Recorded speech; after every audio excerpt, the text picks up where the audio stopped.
It's the rock and roll and coffee show. Yeah, with Joe.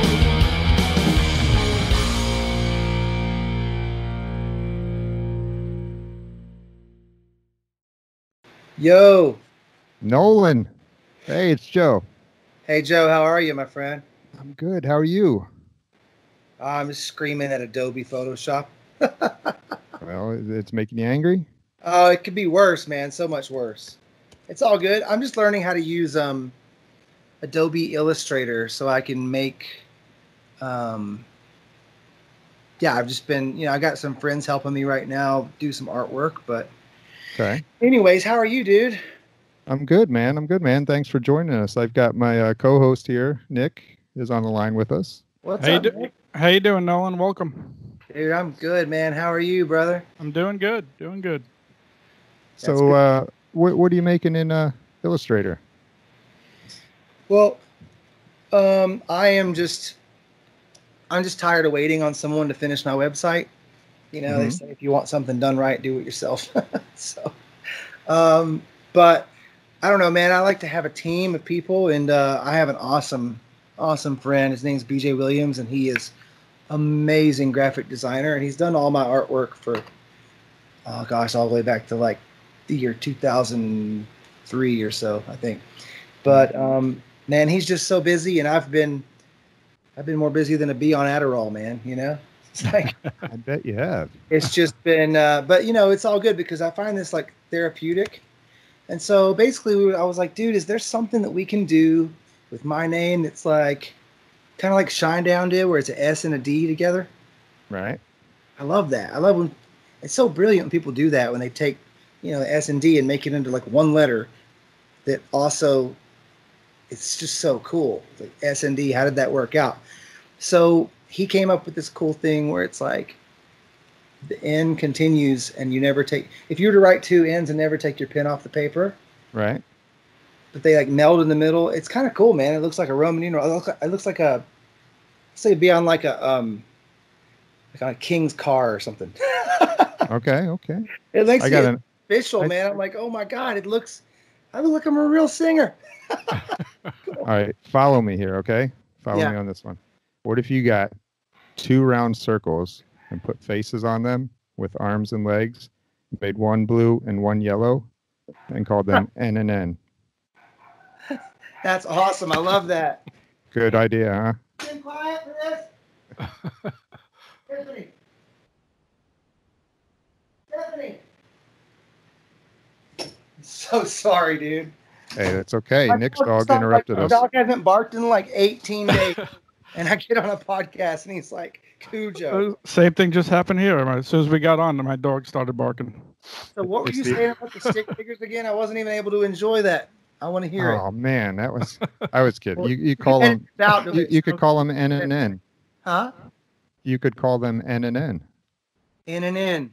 Yeah. Yeah, I like that. Maybe even make a candy. Oh yeah, dude. I've tried to play on that before. I tried to make like Nolan Neal music, like N and N, because I was a big fan of Marshall Mathers back in the day. Matter of fact, I attribute the way that I write rhymes to him because I just remember him. I think it was the first time I'd ever really heard somebody rhyme like a 3-syllable word. He could rhyme anything. 1-syllable words, Like in my song, When She Cries, it says you could call her a beautiful tragedy, hard to imagine she, Mm-hmm. Could ever be lonely again with the way she smiles when she cries. And I remember thinking, is that cool, man? I was asking my co-writer, Dennis Drummond. He was on The Voice too. He did, She Talks to Angels. But I remember sitting in the car. I was like, dude, is that line cool? Is it good or is it stupid? He goes, Nolan, dude, you just rhymed imagine she with tragedy, bro. It's awesome. So I was like, all right, cool, man. I guess it's cool. I think it's cool. I don't know. Well, it works. Song's good. Thanks, dude. You heard that one? Oh, we've heard a lot of them. Yeah. Nick and I have been listening. Yeah, we've heard a lot of them. Oh, that's awesome, man. Thanks. I wrote that about my mom. But it was inspired by my mom, but actually wrote it about myself. So, but it's to moms everywhere. It's to moms. All right. Well, yeah, because they have way of like, yeah, they have a way of, they have a way of they can just deal with so much shit, man, Yeah, and just, and like literally just smile like it's all fine. You're right. And it's amazing to me. And I'm not just trying to say that so I can, get the votes of the mothers in the world. I don't care Right. about the whole side of life. So what's a day like for Nolan these days? For me, it is basically, I wake up, I do a victory pose every day that I can remember to. I do try to do a quick victory pose. This meditation guide named Heather Ferguson taught me that, changed my life. Try to say thank you 3 times like Wayne Dyer used to do. And then I do a gratitude list on my phone or out loud if I'm being lazy, but usually on my phone. I've shown it to a lot of people. You could scroll in this notes that I have. I've been writing it for 10 years now. So I would say it would go across the United States. It's so long. It's ridiculous. But I mean, it doesn't have to be creative. They're not always different. I just try to do something really quick so I can get my brain in the habit of thinking positive, because the way I was raised and the way trauma treated my brain, and especially like in small towns, it just seems to be this kind of thing. As long as old women sit and talk about old men, like Randy Travis, like it's just what people do. So that way of life can't happen for me. So then I try to, I do a smoothie, and then I try to get out in the sunlight so I can get some vitamin D, make sure I get some probiotics in me so my gut health can be able to battle depression, because I think that's a huge part of it. But please consult your physician first. And then I play with my dog. I try to imagine that everyone on the whole planet could possibly be us, like, all shit. It's I probably shouldn't say this, but I don't care. I vowed to be myself. But I don't know. I'm not the first person that's thought it, but I think I may be the weirdest person that's thought it. But I don't know. I look at my dog one day and I was like, this is one of the reasons I quit smoking weed, because I remember I was smoking weed and I looked at my dog and I was like, he didn't talk back to you, did he? Like, what if like when I die, man, like, what if like when you die, you don't actually like go to heaven just yet? Or maybe you come back like as an animal, or maybe you come back as your dad, but maybe it's like the same exact time, because time doesn't have rules. And so what if right now I actually have already died on the other side and came back and I am my dog right now looking at me, but I don't know that I'm my dog. I think I'm just a dog. And like, that's pretty deep. I should definitely take my dog out probably and be nice to him, because it could be me. So it's either like the most grandiose, selfish thought in the world, or it's super like selfless. I don't know which one. Yeah. Okay. Nothing wrong with that. I guess so. What are you guys up to though? Yeah, that's pretty much a day. And then, yeah, I'll talk more about my day, but you guys should talk about something for a second. Well, Nick just went to Disney World. Did you? Not Disney World, but it's not open yet. But we went. We stayed at a resort over there for a couple of days. So what was that like going to Disney World with no way to do anything like there? Well, was it open? Do they have it open? No, it's not open. But the resort we stayed at was close to Disney Villages, which is that's where my girlfriend wanted to go. So we went there for a while, but it was so hot, and to wear those masks in that heat, it was just unbearable. So so we stayed there for about an hour and then left. And but basically we just went there to get away from the house and stay in a hotel for a couple of days. Right. It was nice. Good. Yeah, man. It's nice. I mean, we just went to Cheesecake Factory the other day and got takeout just because we wanted to do something different. We've been in the house for. I came here to audition for America's Got Talent, and I've been here ever since. You're in California now, then? Yeah, I spend a lot of my time out here, but I got stuck here, man. Because I was gonna fly back to Nashville. All my studio gear is sitting at my friend Nate's house. What up, Nate Perry? But he's a good friend and been an engineer of mine for a long time, and he's in a band called Transform the Tragedy, and anyways, yeah, so right now he's getting to enjoy all of my studio gear that I've spent every dime I've ever made when I was sober went to that gear. So I have some nice recording gear. So he's probably saying, just stay out there, Nolan. Everything's good. Yeah, I mean, he like, I had him mail me my guitar processor. I have a Fractal Axe 2 for those of you guys out here who record, but it's so amazing. It was like $5,000 when it first came out. Now it's like $1,500 used, but I tried everything, man. I spent like a month trying every single like online, like, you know, in the computer, in the box guitar program. And the only thing that worked was Neural DSP. And I'm not paid to say this, but I do work with them now because I just wrote them and was like, dude, you guys are saving my life right now. Like, how do you do it? You guys are freaking like warlock wizards. But what is this? What software was that? Neural DSP, man. Neural DSP, man. Go check it out. They have free demos, and you just plug your guitar in, and you'll text me and be like, dude, thank you. This is, if you like high gain guitars and you like clean guitars with tons of effects that sound, you can get lost in effects, like that's your thing, man. It's Check good. that out, Nick. Yeah. Is it noisy? Because I tried to use bias effects too. I don't know if you've tried that, but it seems to be kind of noisy when we. Yeah, a lot of those. Yeah, it can definitely be noisy, but they have the best gate of anybody else. If you get the check out the Fortin Cali, Fortin Cali. Fortin Cali. Yeah, there's a pedal. When you go to the pedal section, there's like 3 little windows, and you can click. You know, one's like the amps, one's the speakers, and the cool thing with Fortin is you don't have to use a bunch of impulse responses either. They have the best impulse responses for speakers, and again, like I don't work with them. They just like sent me some plugins one day, right? But this is the first time I've got to mention them actually. But dude, it's the gate is so good and it's so fast that, you know, I mean, yeah, if you like palm mute a note and let your guitar ring out for a minute, you may hear some noise, but there's also some really cool tricks I know to get rid of that noise, because I got to work with Steve Thompson, you know, who produced my Virgin Records album, who did Metallica and Guns N' Roses. So I got to learn some really cool tricks to get rid of that noise. Cool. So, yeah, I'll check that out. Share them with you, man. What do you do to get rid of it? Do you like just move around the room until you? Yeah, I tried to. I noticed some noise was coming from my my outlet, so I moved away from the outlet. Yeah. I was getting some ground noise from my chair, so I didn't know whether it was the guitar or what it was. But yeah, I just try to move around until it gets as quiet as it can. You know. Yeah, you got like, it's like I like be like wear rubber sandals and put on a raincoat or something. But no, you can just if you take the pickup off.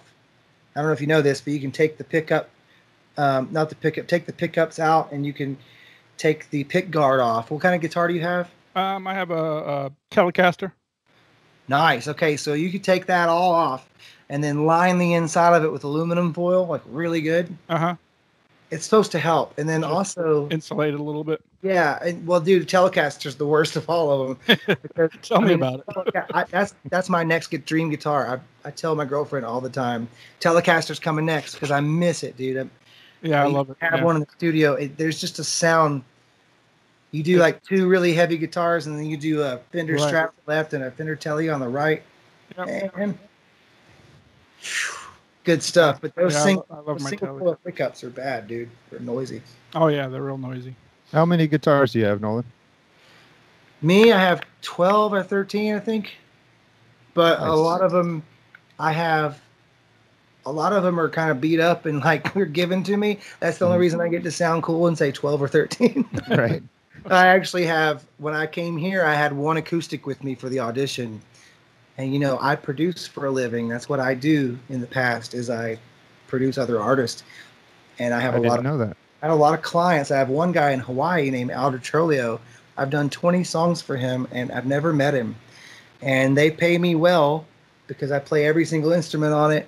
I sing it. They just send me like you can send me an iPhone recording. They'll send me an iPhone recording of him singing in the living room on acoustic.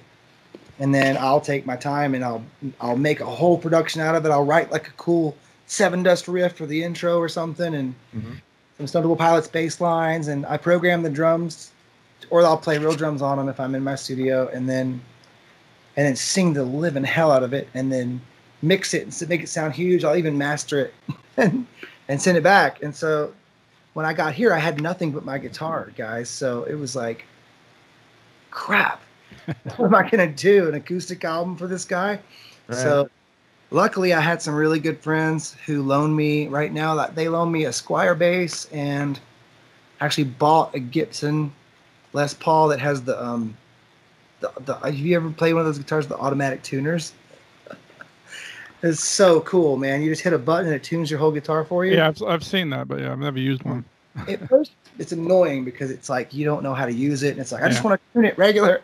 But I finally sat down and made myself learn it. It's really cool. But and then luckily Taylor Guitars sent me a guitar to play on the show because I didn't have the one that I wanted with me. So they were awesome enough to send me a loaner guitar. Thank you, Taylor Guitars. You're amazing. I've been with them for 4 years. Nice. They're beautiful people. But yeah, so I bring my portable studio with me everywhere I go. When I travel, I take 2 suitcases and a guitar and my dog in a bag. Your dog in the bag too? Yeah, man, I have a dog in a bag. My dog's name is Peeve, like Pet Peeve. Uh-huh. Oh. I love him. He's amazing.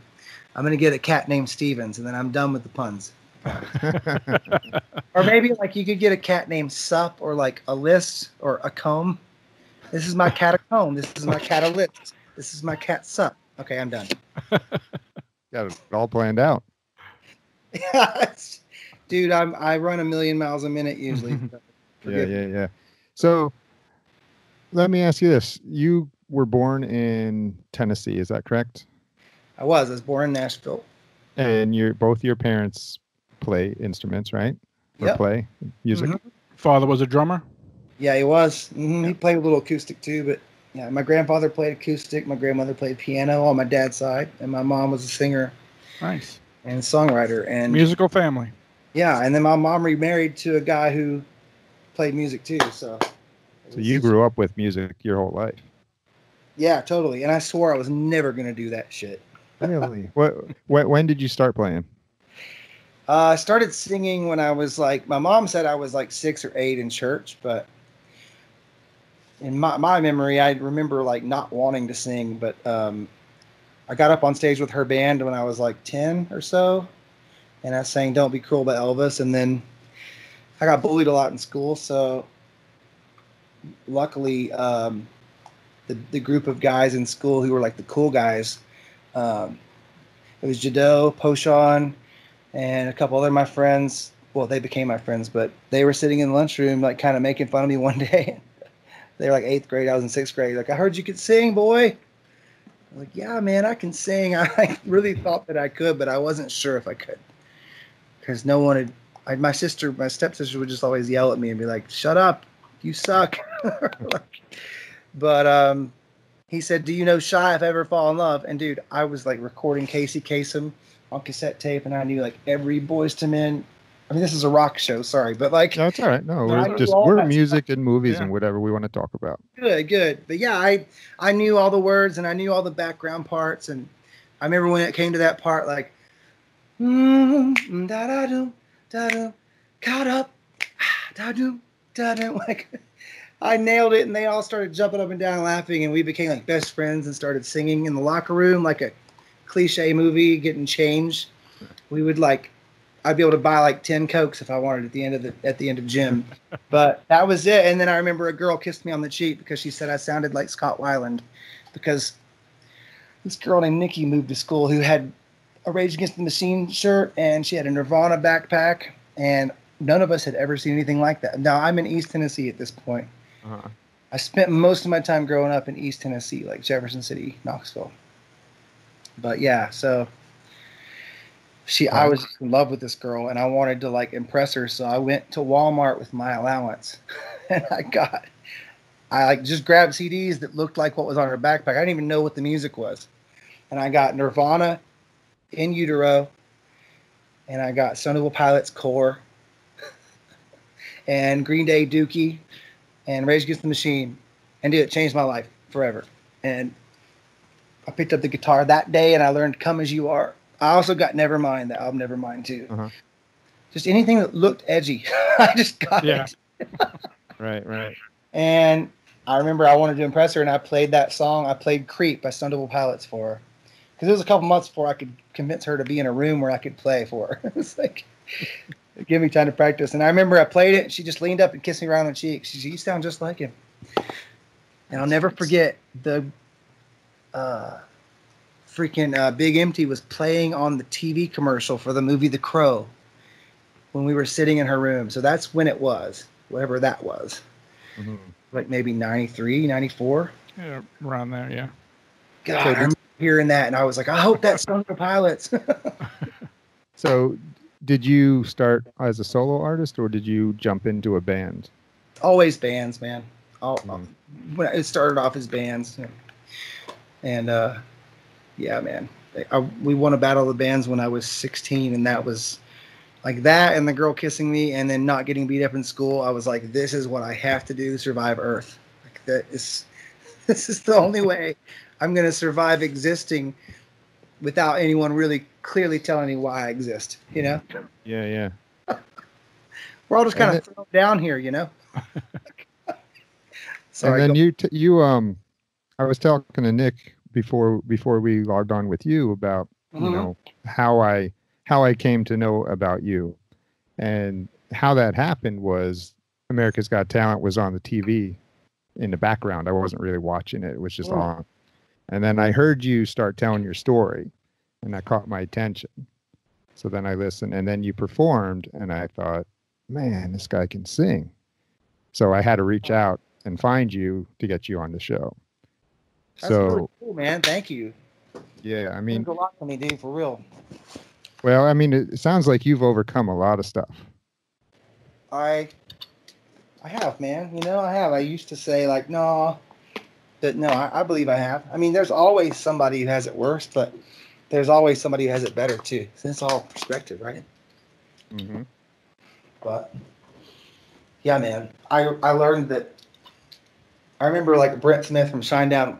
We grew up together. We didn't grow up together, but we were in bands together in Knoxville, Tennessee.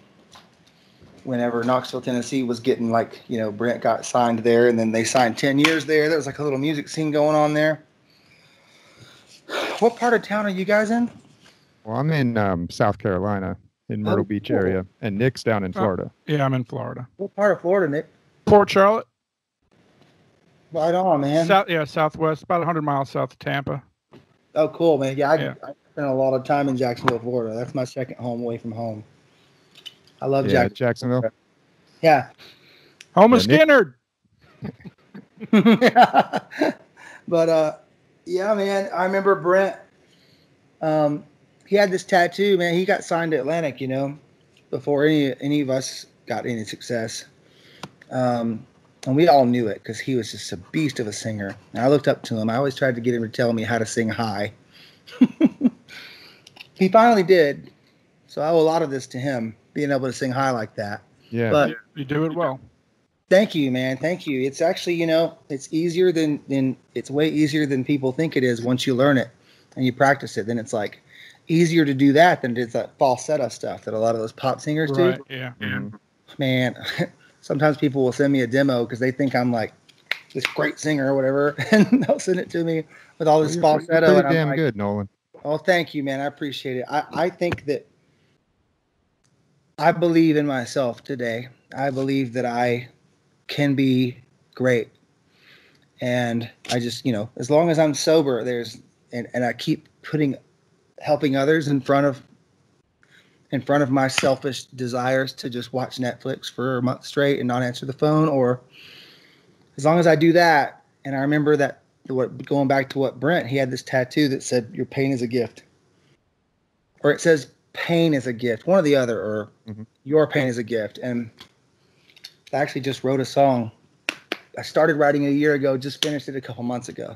Sometimes they take a long time, sometimes they come quick, but it's called pain is a gift, and I really think it's a special one, but I didn't really believe it until that day on the show, and I really believed it when I saw it back on TV, because I don't know how much you guys, I don't know if you know about alcoholism much or addiction, but I'm just now getting to really get to know you guys right now, but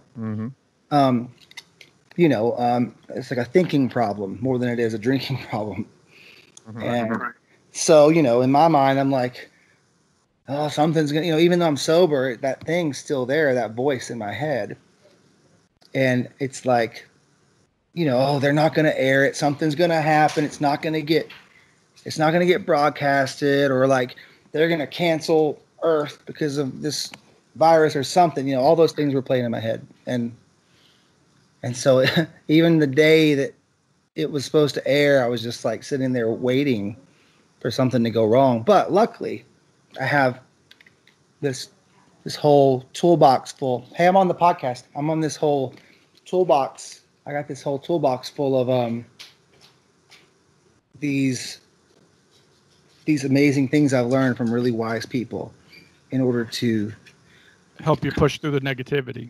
Yeah, keep the dark thing in its cage.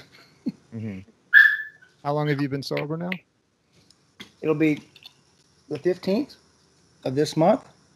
Will be 14 months completely sober from Congratulations, man. Alcohol and weed and all that, and then it will be 10 years and 2 months since I had a needle in my veins. Nice. Well, great job with that. Thanks, Keep it up. Congrats, man. Congrats. Oh, thanks, dude. Hey, it's like they say, the person who woke up the earliest is the person who's the most sober, because we only really have this day. Like I remember when I was in early recovery, and I thought I would beat the system and be like, I just got tired of hitting my knees and praying every day, because they tell you that, they suggest it, Like, I won't say what 12-step program I'm in, but it's a suggestion amongst a lot of spiritual people to just throw your keys in your shoes, and when you're down there on your knees, say a prayer. Even if you don't believe, just try it, and I got tired of praying every single day, but I did pray every day for almost 5 years.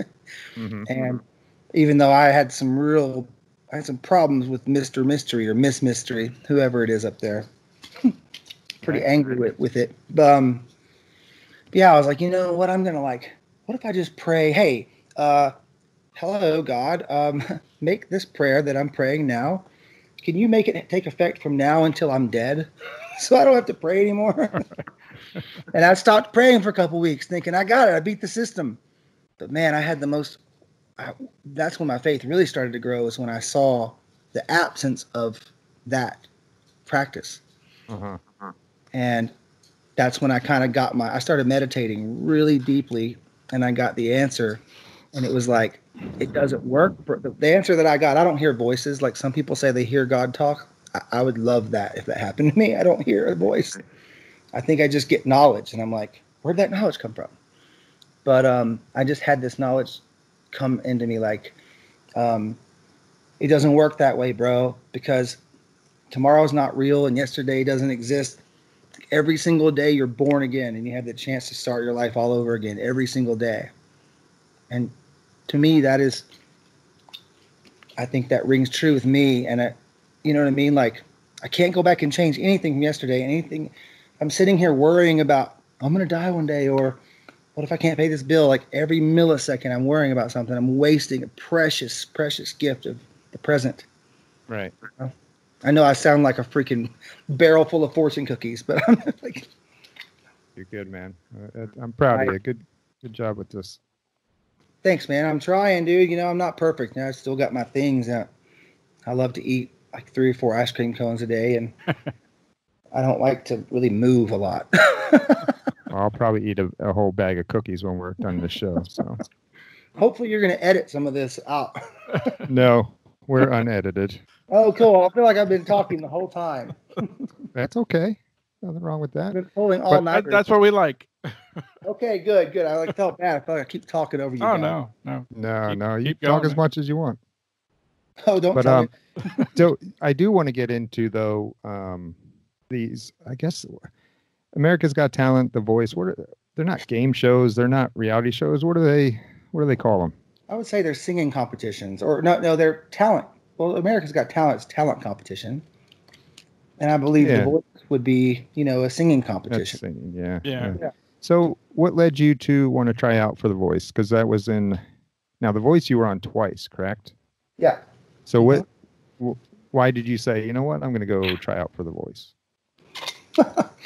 Funny. You guys have that friend in your life that, like, maybe it's the guy sitting right next to you there, Nick, or maybe, yeah, you got that guy or that person in your life that'll just tell you if you suck at something and they won't hold back. Nick does that to me. Yeah, I call them no people. Those are the people you want in your life. The yes people will destroy you. Right. Like the parents that love their kid too much and tell them they can draw even though the stick figure on the refrigerator looks like crap. Right. No, I totally understand what you're saying. Yeah. But anyway, yeah, so I remember Daughtry was really big at the time. I think this is like 2007, 8, 9. And I was singing for him a song, and he was like, dude, you got to hear this new Daughtry CD. And I said something like, screw Daughtry, man. Like, I'm way better than Daughtry. I'm a legend. I used to say that stuff, dude. Yeah. I used to say I'm the best rock singer in the world. I used to say that. It was so nauseating. And he just looked at me, he's like, bro, I'm sorry, but Daughtry, like, smokes you. Like, he sings you under the table, dude. And I was like, whatever, dude, no way. And, dude, I really took that to heart because I knew that he would never lie to me. And I was like, wait a minute, I thought I was the best. What in the... And then I got sober. And I got this gig at the Hotel Indigo playing 3 nights a week, 4 hours a night. No breaks. And when my brain started healing, which that's the part most people don't talk about, man. When the brain starts to heal, good stuff happens. And I started connecting my brain with my vocal cords. And also I didn't have like alcohol and all these chemicals drying me out. Mm-hmm. And I was able to practice. And when I would practice, I would remember everything I practiced. And my voice just kept getting better and stronger and better and stronger. And Bub came to the Hotel Indigo in like 2012 after I've been doing that for a couple of years. And I just remember I got off the stage and he walked up to me and he's like, bro, you could sing Daughtry under the table. You need to like audition. Yeah, he's like, you need to audition for The Voice, man. Mm-hmm. I don't think I can sing Daughtry under the table. He's amazing. I don't think like that anymore. I just know that the light that I'm holding is my light. No one else gets to hold it. And it's something I get to borrow. And it's freaking rad. And who knows if I'll wake up tomorrow and that light's gone. It was given to me. That's something. And so as long as I keep thinking like that, I think I'm okay. And that's why you may notice when you watch me on TV, I'm always looking up. You see me looking up. I'm always trying to find a light above the audience. One thing my mom taught me in that meditation guide taught me too, was to find a light above the crowd and imagine that that's source of the divine, whatever you want to call this thing. If you know what its name is and its social security number, please let me know because you're a better, wiser person than I am. But so I'll find that and then sing to it. And the whole time I'm singing to it, I try to think in my mind like, thank you so much for this freaking gift you gave me. I'm so grateful for it. Check out what I did with it. Look how hard I practiced at it. And every single note that I sing, I try to deliver it with this like precision and make, even like if you were to slow down the note like times 100, the very beginning of like the word sunshine and loss, like I'm trying to sun, like that little dip there, the crack in the beginning, the air that I'm delivering, all that I'm thinking about it. I call it flying the UFO for the people who I teach vocal lessons to, but they'll know what I'm talking about. But anyway, and when I do that, it gets me out of ego, and I'm not looking at the crowd, hoping that this hot girl's looking at me or hoping that these people over here are paying attention. I'm not thinking that. I'm just trying to please the divine energy that is inside of every single person making their hearts beat. And so if I'm singing to that, then I'm able to connect with them because that thing is real. It makes the grass grow. It makes the sun shine. I mean, that's a scientific fact. You know, it's just this energy. So I try to sing to that. And when I went on The Voice season 10, did not have that cool little trick. Didn't have it yet. I thought I was the best and I was going to win. I just left the band Hinder and, you know, and I went up there and flaunted my, you know, thought I was the greatest, and I got no chairs turned. And then what song did you sing? Yeah, they don't show the auditions that don't get a chair turned on YouTube. So they picked the song for me. They picked Incubus Drive, which I love that song. That's a great song, and I've been playing it at my bar gigs for years, but I tried to make it a rangy song and sing it like Chris Cornell or something. Mm-hmm. And it wasn't right. It wasn't the right moment. It's like, you know. What was it like going through that whole song and not one chair turning around? How did that feel? I'm sure it felt horrible. I felt worse for my mom, dude, because my mom, you know, had never been out to LA before. And it was really hot. And she's like, you know, remember her trying to find like a bathroom. Sorry, Mom. But anyway, you know, she was just really uncomfortable and nervous. And she was just sure this was going to be the moment she could see her son make it. And man, that was a terrible day. It was a bad day. So then you came back the next season, right? Yeah, I went back to Nashville. And, you know, the thing that most people don't know is during that season 10, I had started drinking about a year before that because I wanted to fit in and, you know, be cool and be a part of Hinder and be able to drink and all that, be like normal people. Now, you were drinking while in Hinder? Yeah. Okay. Yeah. And I was, you know, drinking and I started smoking weed again. And I was doing all that when I was on The Voice. And I was, you know, I was lying to myself and to everyone else, really. But I thought I was telling the truth at the time because I was like, well, I haven't done heroin since 2010, you know, so I'm not doing that. So I just told him not to use the word sober. I said, use the word clean. Right. And I went to meetings. I even kept sponsoring a couple guys, which is terrible. But eventually I came clean and told him, I was like, man, I'm smoking weed. You probably don't want me to be your sponsor because I can do it because I've had 3 years sober, you know, and you haven't. You don't need to do it until you've had 3 years sober. And it's terrible advice to give somebody. Right. But long story short, so I came back and, you know, it was definitely a wake up call, especially when they were interviewing me and I was nodding off, you know, and they were asking if I was relapsing and all that. And so I ended up going for a publishing deal at the Blue Water Music Group, and I thought I was going to sign this big deal, and I met this woman named Heather Ferguson, and she taught me that day. She just basically suggested that I should meditate with her, and I did. We meditated for like 2 hours. Have you ever meditated for 2 hours? No. It's weird. Like, I remember my butt going numb, and I had to ask for a pillow I could put under my butt because I have what's called Pro Tools ass. I'm sitting on a computer all the time. I have no butt. I look like a naked frog when I stand up. But anyway, that's from Jeff Foxworthy. I stole that from Jeff Foxworthy. Anyway, and she taught me how to meditate, and it would take me way too long to explain all the amazing things that I saw in meditation and visions, and like I'm talking like visuals that LSD can't even touch. And she taught me about the victory pose. And she said, you know, most people, when they go into an interview, they sit in what's called loser's pose. And she sat there holding her phone, looking down at it, slouched over with her elbows on her knees. And that's true. Like mostly before an interview, people are on their phone in that position. And the body language, she told me about the importance of that. She said, I want you to go into the bathroom. Say you got to use the bathroom. Go in there by yourself because people think you're nuts if you do it in front of people. And just do a victory pose, like celebrate, like you've already turned 4 chairs. Just celebrate it. And so my roommate at the time, Mike Allen is an amazing, amazing singer. You guys got to promise me you'll check out his music. He is unbelievable. If I had a label, I would sign him right freaking now. But just Mike Allen. Mike Allen, yeah, he's a veteran Marine. God bless his soul. And he saw me walking around the house. He's a very literal guy. He was not into all that spiritual stuff, you know. He's one of those guys who's like, if you drank kombucha, you're like a hippie. Get out of my face or something.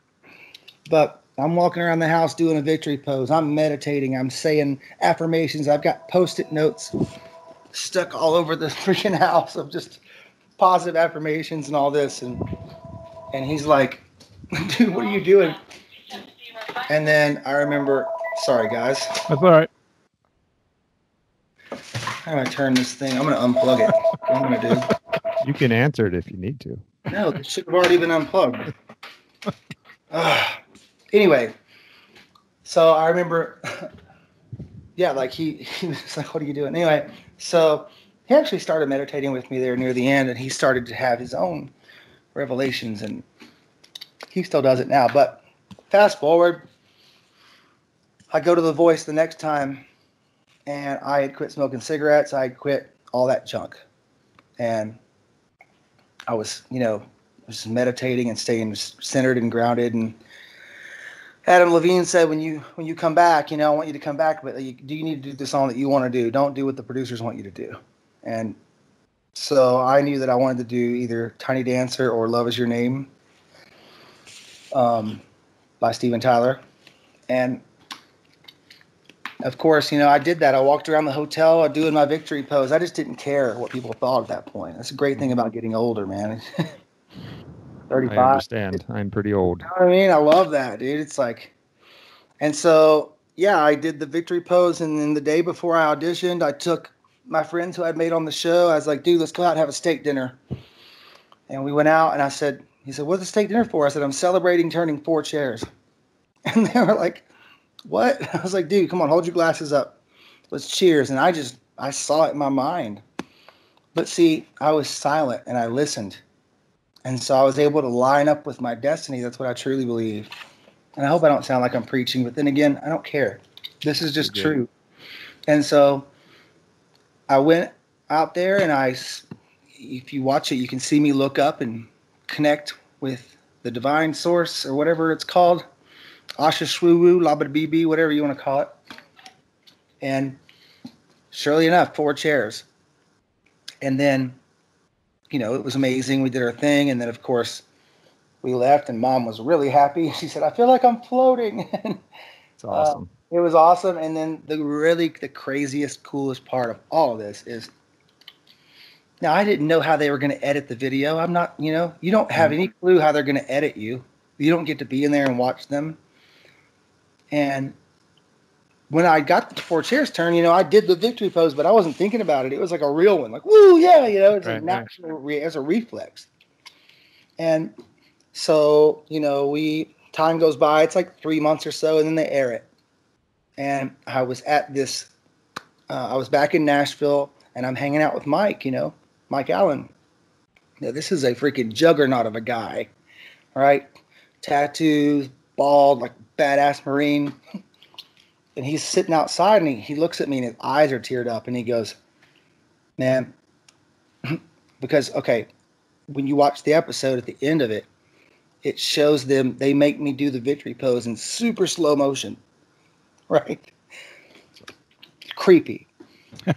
He looks at me with these like tears in his eyes, and he says, man, I watched you walk around the house like a freaking fool doing that victory pose. And then I watched it on TV, and there's no way you could have known what they were going to do. And when I saw that victory pose in slow motion, I realized that you manifested that. And and he just started crying, and we had this moment, and I was like, man, you're right. So I've been doing that ever since. I visualized Simon saying positive things to me. I don't believe that, I don't think that you can, I don't know. I don't think that we can, like, how do I explain this? Not that you asked me, but I'm going to tell you. Go ahead. I used to say, how does that work? How can you manifest if you're like 3 foot tall, you know, and you're sitting there with a vision board of basketball goals, you know, on your wall, and you're constantly every day imagining yourself slam dunking a basketball, you know, how's that going to work? And so then I don't know. You ever hear of Spud Webb? No, that's Look him up when we're done with this. Spud Webb. I got to check that out. Well, I read this book. The Secret?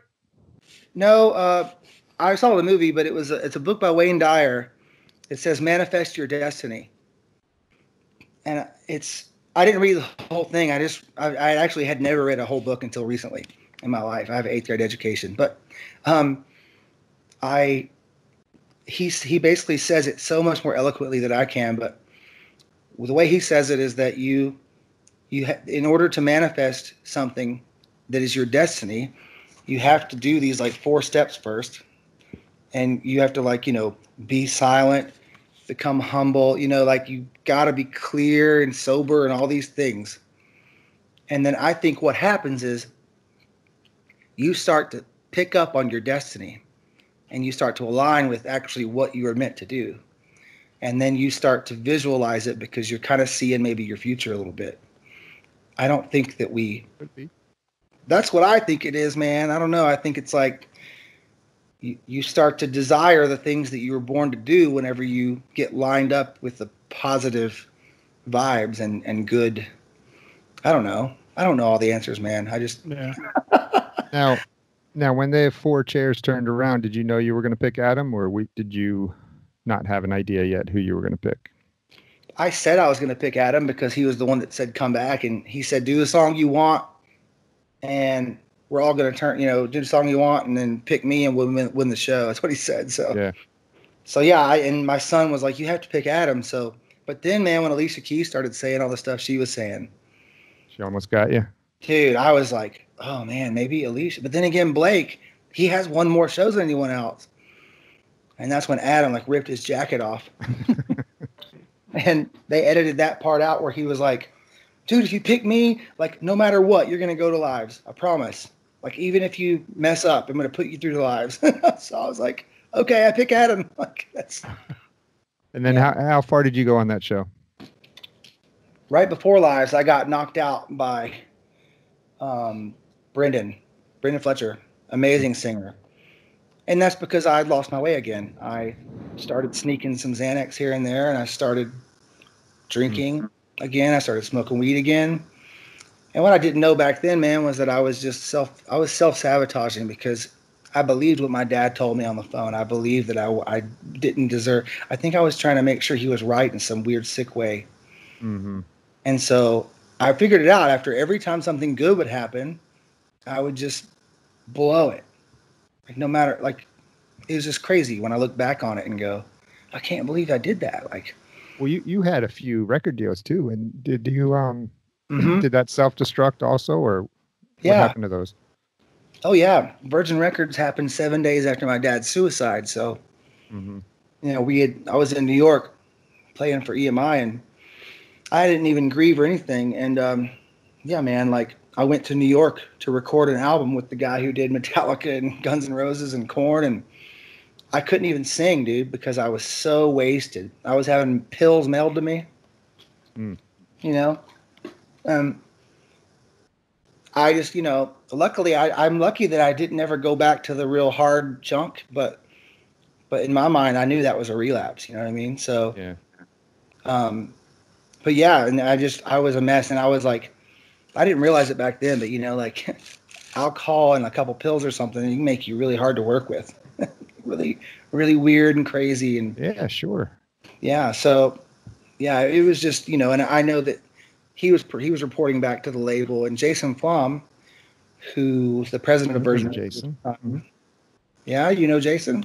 I don't know him personally, but yeah, he was in recovery, so he wasn't having none of it, Right. And they just they knew what I didn't know yet. Right. They had already invested well over $250,000 in that record that never saw the light of day because, and I just blew that whole thing. Now, Hollywood Records in 2001, that wasn't really me. I was young, and it was September 11th happened, and, all the labels kind of cut their budgets in half, and I had signed a bad production deal before with this I won't say his name, but it was some guy in Nashville, and they wanted 33.3% of everything I made the rest of my life, and I just signed it without a lawyer. So, Rob Cavallo wanted to produce my record, who produced, Shine Down and My Chemical Romance and Green Day. He discovered Green Day and Goo Goo Dolls and all these people. And that was like my dream producer, but they wouldn't let him produce me because I was signed with them. So it was just, when they called and dropped me, they said it was too many cooks in the kitchen. So, but I definitely blew the Virgin Records thing, and I definitely blew The Voice both times. Because I was backstage at The Voice just being crazy, just like yelling and screaming about not having a vocal room to warm up in or something. Like, thinking you were a rock star. Yeah. And so that's why I realized that your pain is a gift, because losing everything was my greatest gain. Not to sound trite or cliche. Yeah. Right. Mm. And so now, man, I'm so happy and grateful just to wake up, guys, and just to have my dog and to know that my kids love me.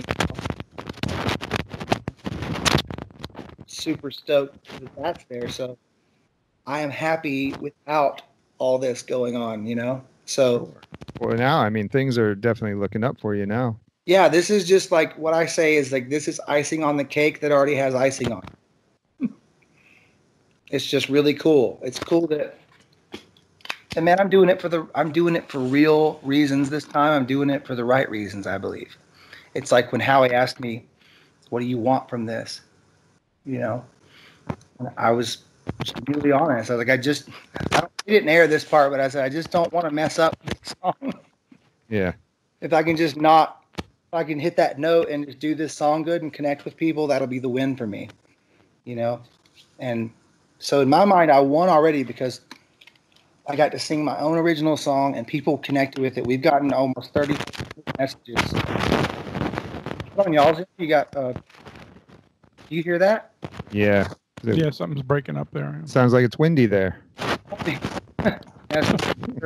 It's probably my dad telling me to quit talking so much. Quit sounding so preachy, son. You're not the freaking Polly Long. I don't know what that is. Weird. Are you on a mic or what are you talking No, to? I'm just holding my laptop here. Almost sounds like I don't know, loose cable or something. I know, right? It's weird. There you go. Don't move. You got to get the Pro Tools butt or whatever it's called. Right? Joe has Cubase butt. Do have Cubase butt. Oh, you like Cubase? Yeah. Well, it came with my interface, so that's just kind of what I use. What we use. Yeah. But, Nice. What's your interface? It's a Yamaha, just a small one, AG06. Oh, nice. Just a little small one. It's just for, I play and Nick plays when we go back and forth with tracks and record songs. Send ideas back and forth. Nice. So you guys write? Yes, we do. Yeah. That's awesome, man. What kind of songs? Rock. Like some are heavier, some are I don't know, just rock, I guess. Rock. Yeah, just nice. Rock. What's some of y'all's favorite bands? Well, I grew up with bands like Motley Crue and Guns N' Roses and that whole thing. Oh yeah. The typical Van Halen. I was in the Dokken. I like the all that kind of stuff. So. Yep. Yeah, Nick and I grew up together. We were in high school together, awesome, and then shared warehouses and bands together. And... Yeah. Man, isn't it awesome just getting together in a freaking just jamming loud, man? Oh. Haven't done that in a while, but what we're doing now, I miss that. I love that so much. Yeah. You like playing in a band, or do you like doing your solo thing better? No, I love playing in a band. Oh, it's amazing. I love it. The only reason that I've been doing the solo thing really is just because of how much it costs to have a band, And bands can be a headache too, though. Yeah. Oh yeah, it's when you're in, and it's hard to have it's really hard to be a solo artist in Nashville because all the great musicians there are getting paid by artists who have label deals. Mm-hmm. So like I had this amazing band together, but it was, every other week it was like I'm going on tour with so-and-so for 8 months. Or every time I get a band together, that kept happening. And what actually happened was I had the band booked to go play with, to open up for Buck Cherry and Saving Abel at the Warehouse. in Clarksville, and the two of the guys just couldn't make it. They had a job that was, you know, they were making too much money to come to the warehouse with me for $50 a guy, you know? Right. And so I just had to go by myself. And some of that show is actually, I think, on my YouTube channel. It's me doing Simple Man. And the crowd, We saw that. Yeah. Yeah, that I remember after the show, I sold all my CDs that night, and people kept coming up to me, and they were like, "Dude, you stole the show, man! It was so cool how you were just up there by yourself, beating on your guitar." And so, I don't know. I kind of took it like a little bit of a, maybe it's just accidental fate or something. It's just easier, man. It's just so much easier, dude. Like the very, God willing, the second that I have the budget to put together a band again, I know the guys. I know who I want, man. Dennis Drummond, Reed Barron, Nicholas St. Otto, Smith Curry. Those are my boys, man. They're some of Nashville's finest players. And they're all the people that you see in the I'll Be Fine video. Okay. They're the people who played on some of my songs, too. They played on that song as well. It was really cool of them to jump into an RV and go down to Atlanta for free and spend all day shooting that video. I felt so honored that they did that. I remember people texting me like, "How'd you get Smith Curry to like be in a band with you?" You know, he's played on everything that's on the radio. Dennis is on tour with right now. Dennis is actually on tour with Adam Cunningham from The Voice, who wrote "Blame It On Me" with me, who Adam Wakefield ended up singing on The Voice, and it's got millions of streams on YouTube or on Instagram, Spotify. Now you wrote with some songs with Shine Down, Saliva, right? Tonic. I got to write with some members of Shine Down. I got to write with Brent one day, but we didn't do anything with that song. Mainly Brad Stewart from the band Shine Down, and the guys in Cold. We wrote a lot together. Me and Jeremy Marshall. Jacksonville band. Yeah, Jacksonville, man. There was a really cool music scene going down there for a while. You know, that's where Leonard Skinner came from, man. And Limp Bizkit and Yellow Card and all those. Yeah. Puddle of Mud, those guys. I actually got a text from the guitar player from Puddle of Mud, Paul, the other day. He wants to talk to me about doing some stuff based around helping. You keep in contact with all those bands or no? Yeah, absolutely. You know, the wild thing, man, is I've had the same phone number since 2012, which is the longest I've ever kept the number. But there's no need to change numbers these days. Right. Well, I was always changing numbers because of, you know, drug addict. Never could pay. Yeah. I guess that's a good reason. Yeah. You know, but I gave guitar lessons and I played at Hotel Indigo and I booked the writer's night there for like 5 years.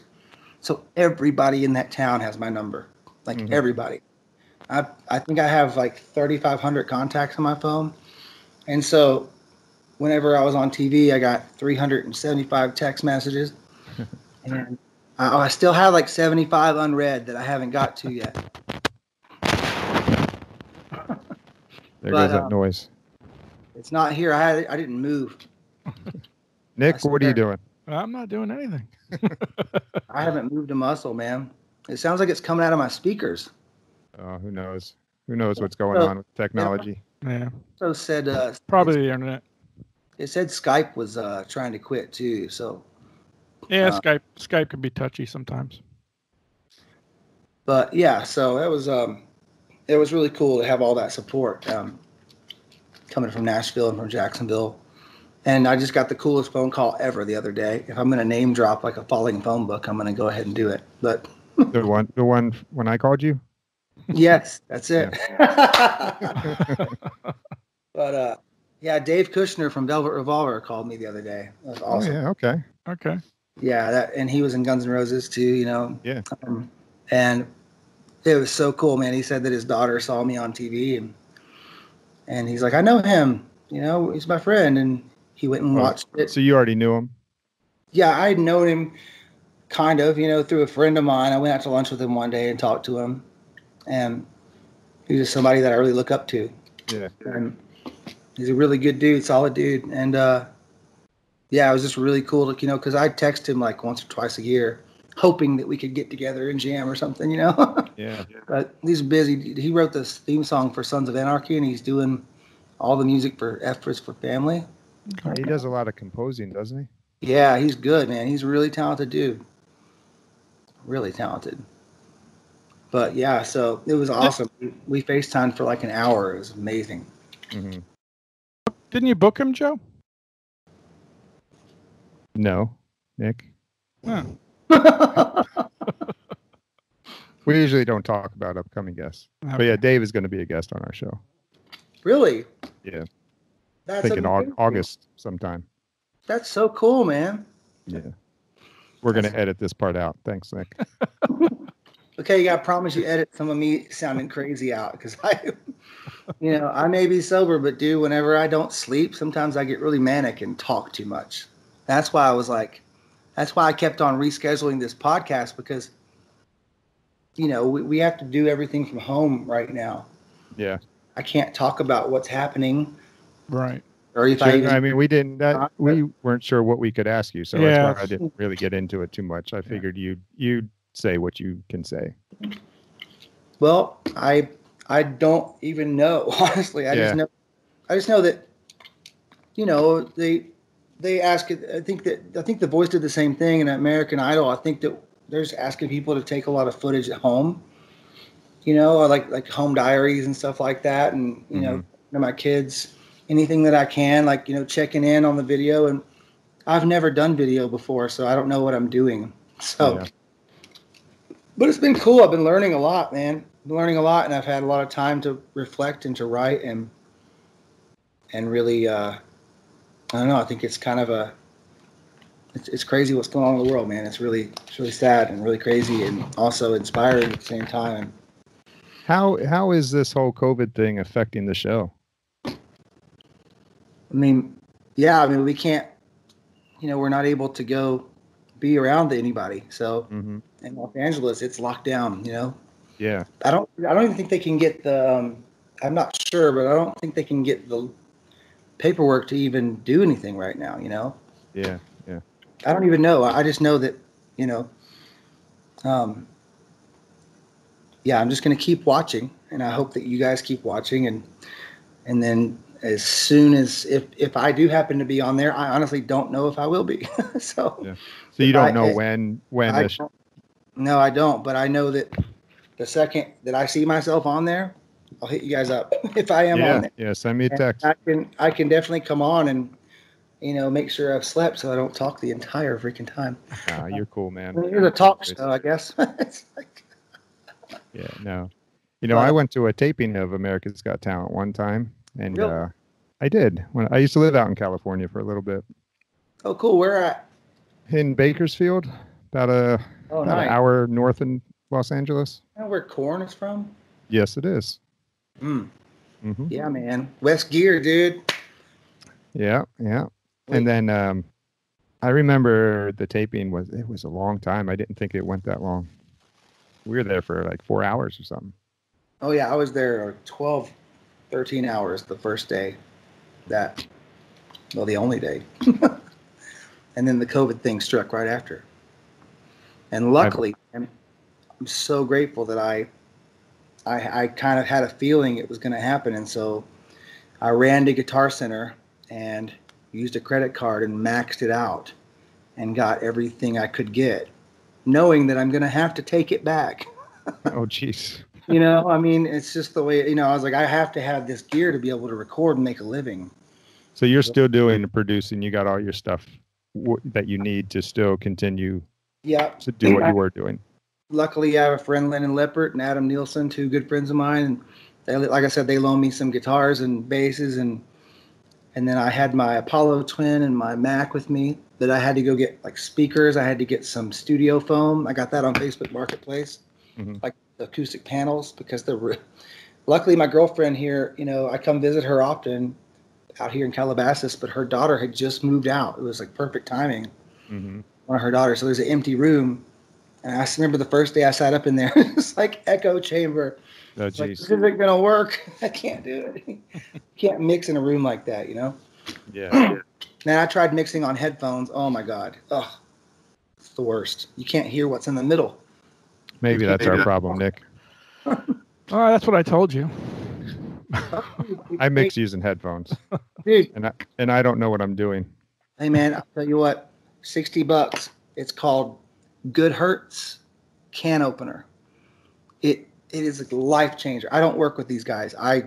They won't write me back, but I've tried to write them and tell them how amazing their thing is. It basically creates crosstalk, and it just like where one ear can hear the speaker going into the other ear, and they recreated perfectly what happens with loudspeakers, which when you turn the volume up on loudspeakers, you lose a little bit of bass and a little bit of, and then when you turn the volume down, you gain some bass. So they have it worked out like that. So it's pretty awesome. And you can do different like seating positions. You can say, I'm sitting here. It's kind of like Waves, that one where like Abbey Road, you're in the studio, but in my opinion, it's way better. Yeah. And it changed everything. And once I got that, now I can mix with headphones, and I get in the car, and it's like the only thing that I can't get right with headphones still is like bass. Mm-hmm. Bass is hard to figure out. So now I started using like graphic, like parametric EQs that have the waveforms, and I use isotope insight, so you can kind of see what's going on in one of your favorite songs and try to match that. That helps a lot. And just listening on a bunch of different speakers, but that program, it's awesome. You getting all this, Joe? I'm gonna check it out. Yeah, man, I can text it to you, man. Good Hertz Can Opener, and then Neural DSP and Isotope. Text it to me when you get a chance, because I will. I'll probably forget. No, I will for sure. Well, hopefully, I'll text you some links of some songs we put up. You can tell me how shitty the mix is. Dude, I love that. Do you which one do you guys sing? Neither of us. We got our other buddy that sings. Yeah. Oh, nice. That's good. That's good. So you guys will put the music together and shoot it over to him, and he'll vocals. He'll shoot me back the vocal track. Nice. I love that, dude. That's the great thing about technology today, man. Yeah. That we can. Yeah. And we just do it for fun. Right. I wish they could figure out how to make it. You'd think that by 2020 you'd be able to jam with each other in time, but you can't do it still. Yeah. There's always you see a lot of these videos now coming up with the bands jamming, but I'm not sure how that works. Yeah. There's always one person who can't hear the other people. And that's how they do it. So they put in like where they are in the map on this app, and it changes the delay time. So if I was to host the jam and you guys were to jam along with me, I would just have to jam by myself and not get to hear what you're doing until I play it back when it's recorded. Huh. Yeah, that's how they're doing it. Wow. I mean, you can't go faster than the speed of sound, Yeah. I mean, I don't know. Maybe fiber optics will find a way to shoot sound faster than light one day. I don't know, man. Yeah, I don't know. But yeah, a lot of bands are doing that now. Yeah, you'll see like what is it, Jimmy Fallon and his band will be playing together. Yeah. I always think, man, that like Hollywood and New York and these entertainment companies, they probably had auto-tune like 10 years before they released it to us, Right. Yeah, they got ways. They got some kind of app, dude. They got an app for that, bro. But all right, Nolan. Well, listen. Why don't we play one of your songs? I would love that. That's awesome. What are you gonna play? What do you want to play? Dude, I want you guys to pick it. Whatever you want to play. Well, as long as it's not something that as long as it's something that's been released already, it's allowed to be played. What song's one of your favorite songs, or one of the ones you're most proud that you wrote? What do you have? The acoustic album, or you have the stuff that's on Spotify too? Got whatever you need. Nice. I just didn't know did I send you my acoustic record? I hope I did. No, you didn't. Oh my God, are you kidding me? You were supposed to be my acoustic album. Sorry. I'll send it to you. When we get off, it's a record that I only released online, and I sent it out to my good friends. Okay. And I don't know. I mean, Lost. I like Lost, but I like When She Cries. I'll Be Fine. Always puts me in a good mood. They're all good ones. Oh, thanks, man. Let's do all right. Let's do Lost. What can you tell us about that song? It was the first song that it was one of the first songs that I wrote sober, and then it was the first song I finished sober. And I wrote it with my roommate who I met at the halfway house. He wrote that guitar riff, and I remember we were free flowing. You guys ever just jam and free flow? Where you just making it up as you go, and you just whatever the heck comes out. Long time ago, when we many years ago, yeah. Well, that's how I like to write, man. I like to just grab a guitar and just start jamming, and I'm just singing. I have no idea what I'm saying. Mm-hmm. And I remember we recorded that, and we listened back to it on the drive home that night. And I remember asking people, "Dude, is that like? I think that's really good. Is that like a melody already? Did I rip somebody off? What is that?" I've been trying to figure it out, you know.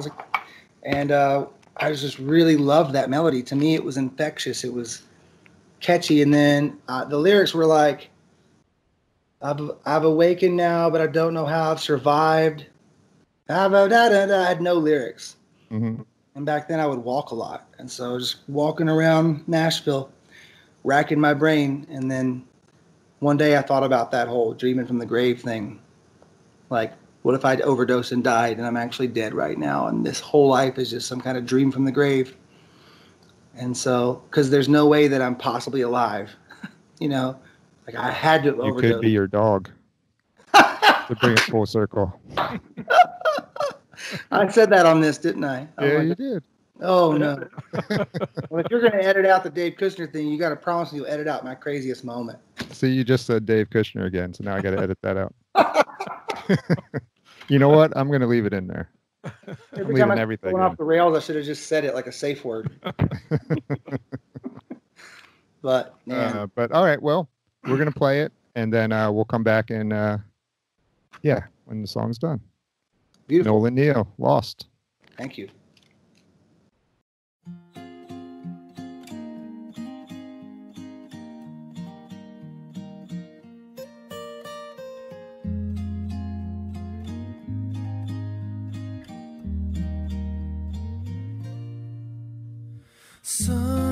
Sunshine, where'd you go today? Sometimes it's like you're so far away. Then I'm reminded how it used to feel to wonder if the pain is even real. I've awakened now, but I don't know how I'm alive. I deserve to be buried underneath blacker skies. Am I dreaming from my grave, or have I fallen so far away that someday I found myself lost?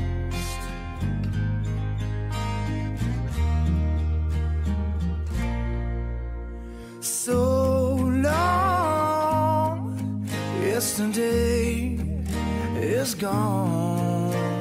Why try wasting time holding on when the night she cries her lonely sweet refrain? It's times like these we can't drown out the rain. I've awakened now, but I don't know how I'm alive. I deserve to be buried underneath blacker skies. Am I dreaming from my grave, or have I fallen so far away that someday I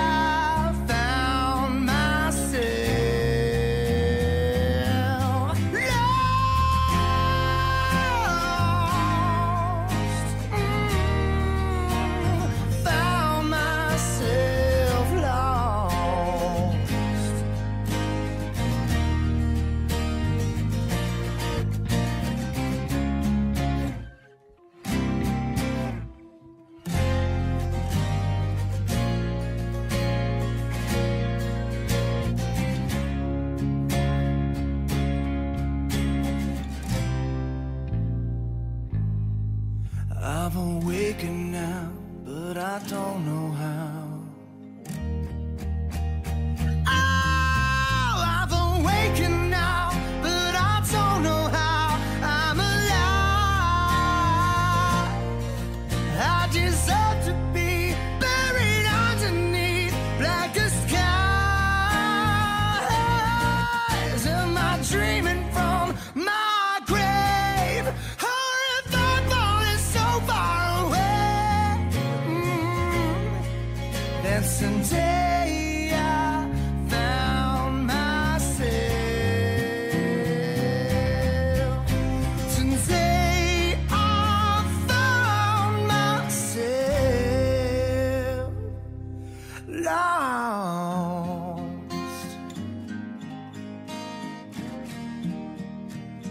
Found myself lost.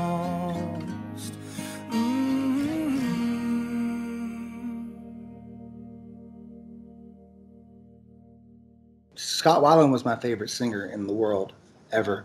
Yeah, he was Really? good. He was a good one. Yeah, it's like I told Dave the other day. I was like, dude, I know the first 3 Stone Temple Pilots records. I could play every single instrument on it, every harmony. I know every lyric. I know what the songs were written about. I know, like, Yeah. the first 2 band names they had, like, you know, Shirley Temple's Pussy, Mighty Joe Young. I'm a freaking huge STP fan. Maybe you And need to do a cover of an STP song. I do a lot of them. That would kill it. Dude, I want to do. I really have been digging the song "Creep" lately. Mhm. It's really, it's haunting, man. It actually works well on acoustic.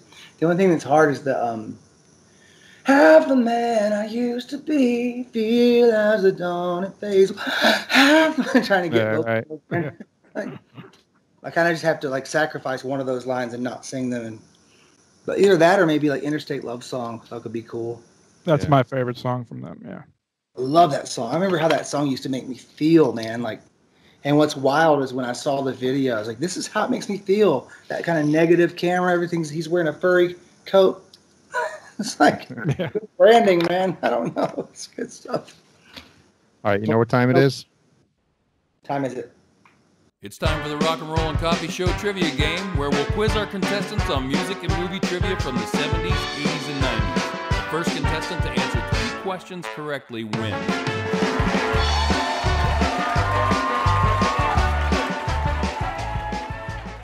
Let's do it.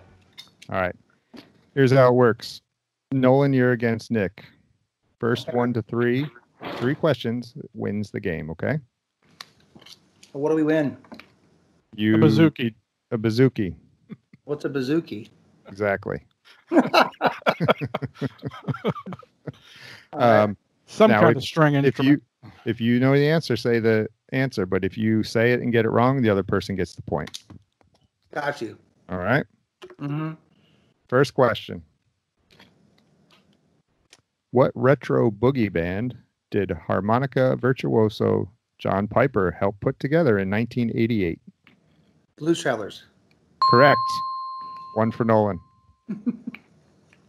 Have I mentioned that Nick is not doing very well at this game? I was just about to say it, but he beat me to it. That's what you always say. All right. Question 2. What touching Tina Turner tune about the lonely life of a stripper was written by Mark Knopfler? Mm-hmm. Want to dance with somebody? I'm just kidding. That's Whitney Houston. Yeah, that's the wrong artist. No answers? No. No. Nick, now's your chance to catch up. Repeat the question again. There you go. That's a good move. I like that. What touching Tina Turner tune about the lonely life of a stripper was written by Mark Knopfler? I have no idea. Private Dancer. Okay. Oh, yeah. Yep. All right. Are you ready? Mm-hmm. What album topped the Billboard chart for 37 weeks during the 80s? Thriller? Correct. Oh, nice, 1 dude. for Nick. 1 to 1. All right. Great voice. What Billy Joel opus listed 120 significant people, places, and events from the previous 4 decades? We didn't start the fire. Uh-oh. That is correct. Nolan, you're falling behind, bud. Yeah, it's my dog's fault. Keep that dog quiet. Yes. All right. All right. You got the dog put away? Yes. All right, focus. I never should have named him Peeve. What 1984 single offered solutions to problems like finding an invisible man sleeping in your bed?